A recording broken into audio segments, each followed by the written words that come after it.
Hello friends, good morning. আমি এখন আমার ছাগলগুলোকে নিয়ে চলে এসেছি আমাদের গ্রামেরই এক পাশের এক বাগানে। এখানে প্রচুর খাবার আছে, আপনারা দেখতে পাচ্ছেন। এখানে ছাগলগুলো খুব মজা করে খাচ্ছে। বিভিন্ন রকমের লতাপাতা, ঘাস ইত্যাদিতে পরিপূর্ণ এই বাগানটি।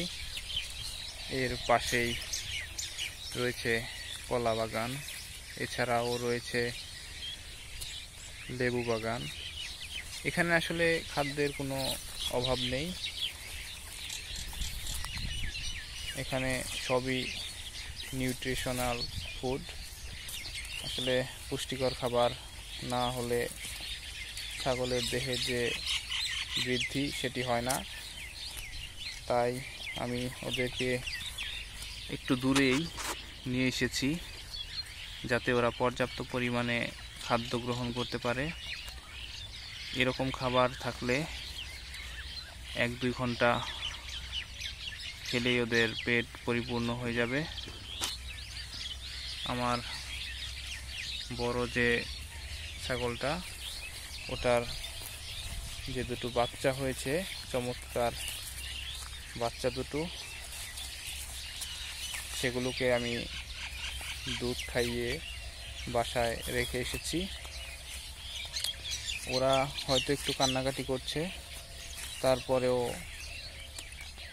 হয়তো এখান থেকে ফিরে যখন ওদের মা ওদের কাছে যাবে তখন কান্নাকাটি থেমে যাবে।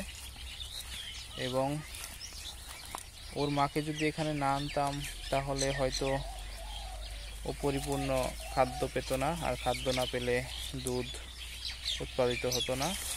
দুধ উৎপাদন না হলে ওই বাচ্চারা অপুষ্টিতে ভুগত।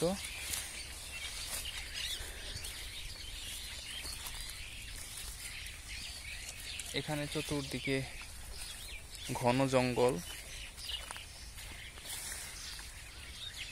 গ্রিন ফরেস্ট,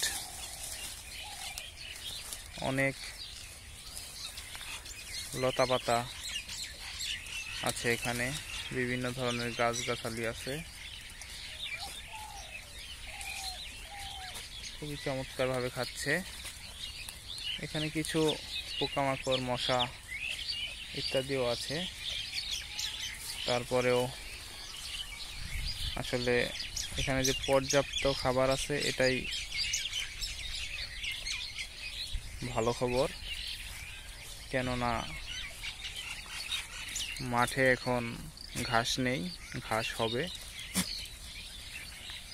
আস্তে আস্তে শস্য রোপণ করা হবে।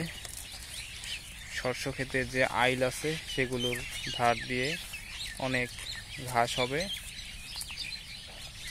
আসলে আপনারা দেখেই বুঝতে পারছেন যে বাংলাদেশে আমরা আসলে কিভাবে ছাগল পালন করে থাকি। বিভিন্ন দেশেও ছাগল পালন করা হয়, ইন্দোনেশিয়া, ইন্ডিয়া, পাকিস্তান, ভিয়েতনাম সহ অন্যান্য দেশে। তারা কৃত্রিমভাবে যে ঘাস উৎপাদন করা হয়, অর্থাৎ তারা নিজেরা যে মাঠে ঘাস রোপণ করে ফার্ম পরিচালনা করে, সেগুলো থেকে পর্যাপ্ত পরিমাণে পুষ্টি পায়। কিন্তু তারপরেও মাঠে ঘুরে ঘুরে ঘাস খায় এমন ছাগলগুলো একটু বেশি শক্তিশালী এবং চতুর হয়ে থাকে। আমাদের বাংলাদেশে বিশেষ করে ছাগলগুলোকে ঘুরে ঘুরে ফসল খেতে দেওয়া হয়, ঘাস লতাপাতা খেতে দেওয়া হয়। আর এরা প্রচুর বুদ্ধিমান, হয়ে থাকে। বিভিন্ন বিপর্যয়েও এরা বিভিন্ন দক্ষতার সাথে সেগুলোকে মোকাবেলা করে। আসলে এখানে আমি একটি বড় আকারের সাপের সলং দেখতে পাচ্ছি। হয়তো এখানে বড় ধরনের কোনো সাপ রয়েছে। এটা কিছুদিন আগেই হয়তো ছেড়েছে। যাই হোক, ও মাই গড, এই যে এখানে আরও আছে। এই যে এখানে দেখতে পাচ্ছেন স্নেক এসেছিল এখানে। তারা বৃহৎ আকারে সলং ছেড়েছে। এই যে এখান থেকে শুরু করে এটা এইভাবে সহ এই যে বাকি অংশ আপনারা দেখতে পাচ্ছেন, এই যে এর বাকি অংশ, এই যে এখানে বিরাট সাপ। আসলে তারপরেও আমি এখানে আমার ছাগলগুলোকে খেতে দিয়েছি। এই ঘন জঙ্গলে এই জন্যই হয়তো মানুষ ছাগলকে আনে না। এখানে বড় বড় সাপের অস্তিত্ব রয়েছে।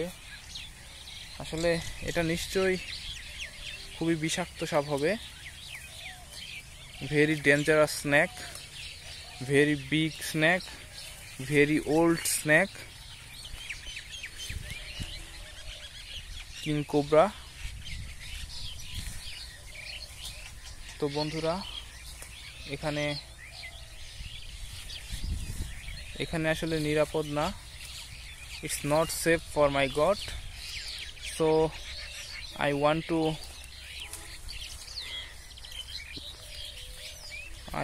to go back from here,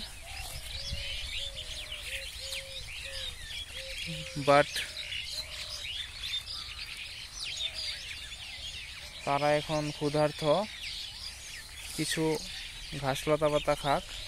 আমি চাচ্ছি না এখানে আসলে বেশিক্ষণ স্টে করতে। এটা খুবই ডেঞ্জারাস জায়গা। one of the most dangerous snake in the world, king cobra. আমাদের দেশীয় ভাষায় কিছু সাপ খুবই বিষাক্ত, তার মধ্যে রয়েছে গোখরা সাপ। আসলে গোখরা সাপটাকেই ইন্ডিয়াতে কিং কোবরা বলে, আর আমরা বিভিন্ন ধরনের গোখরা বলে থাকি, যেমন খইয়া গোখরা, তারপর আরও অন্যান্য। শুধু এমনিও আমরা গোখরা বলি, গোখরা নামেই আসলে ওরা পরিচিত আমাদের এলাকায়। আর এটা খুবই বিষাক্ত। এটা একবার কাউকে কামড় দিলে মৃত্যু সুনিশ্চিত।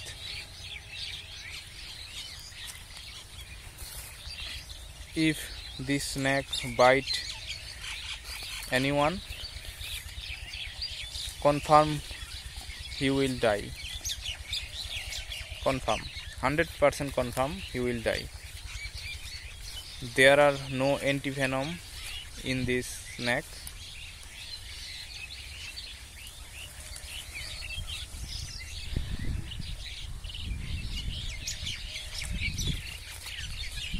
The hospital is so far from here, so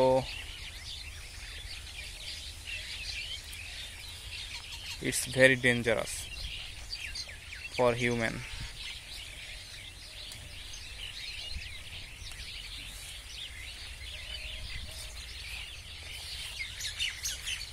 Friends, how are you?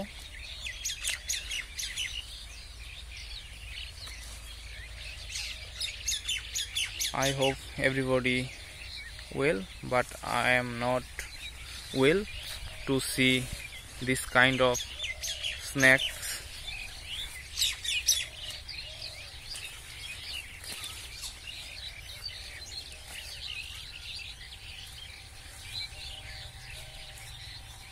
Dangerous, so dangerous. Hey God, please come here. Meena, Raju, Dudul, come here. We will go now. It's not safe for you. Come, please come. বন্ধুরা, আমরা এখন চলে যাব, কারণ এই জায়গাটা সত্যি খুবই অনিরাপদ। আর আপনারা দেখতেই পাচ্ছেন যে এত ঘন জঙ্গল, এখানে আসলে সাপ থাকারই কথা। এখানে সাপ থাকে, শিয়াল থাকে, অন্যান্য যে মারাত্মক মারাত্মক কিছু প্রাণী রয়েছে সেগুলোও থাকে, যা আসলে একবার কামড়ালে মৃত্যু সুনিশ্চিত। এখানে খুবই অনিরাপদ একটা জায়গা। আমার মনে হয় যে আসলে এই ঘন জঙ্গলটা পরিষ্কারও করতে সাহস পায় না কেউ। আমি সত্যিই শকড এত বড় একটি সাপের খোলস দেখতে পেরে। আসলে এটা অনেক পুরাতন একটি সাপের খোলস। আমার মনে হচ্ছে যে খুবই ডেঞ্জারাস, খুবই মারাত্মক। এটা যে কোনো সময় যে কাউকে কামড়ালে মৃত্যু অবধারিত। আমি এখন আপনাদের একটু চেষ্টা করব এটা দেখানোর জন্য। এই যে আমি আবার দেখাতে চেষ্টা করতেছি। এটার যে আর কি খোলসটা আপনারা দেখতে পাচ্ছেন, যে এটার যে খোলস,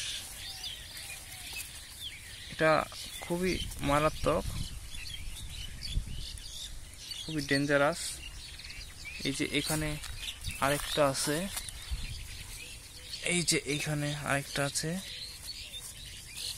এটা একটা সাপেরই, আসলে খুবই ভেরি ডেঞ্জারাস। এটা অনেক ওল্ড স্নেক। এটা খুবই মারাত্মক।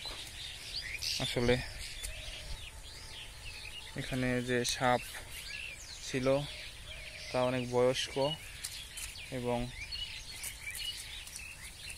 আসলে আমি এটা ফেলে দিচ্ছি। আমি সত্যি ভয় পেয়েছি এরকম মারাত্মক সাপের ক্লোজ দেখতে পেরে। আমরা এখন এখান থেকে চলে যাব। তো বন্ধুরা, সবাই ভালো থাকবেন। আজকের ভিডিওটি এই পর্যন্তই। If you love my video, love my God, love Bangladesh, please like my video, comment my video, share my video, and please subscribe my YouTube channel Bangladeshi Village God Farm. Thank you friends, thank you so much. Goodbye.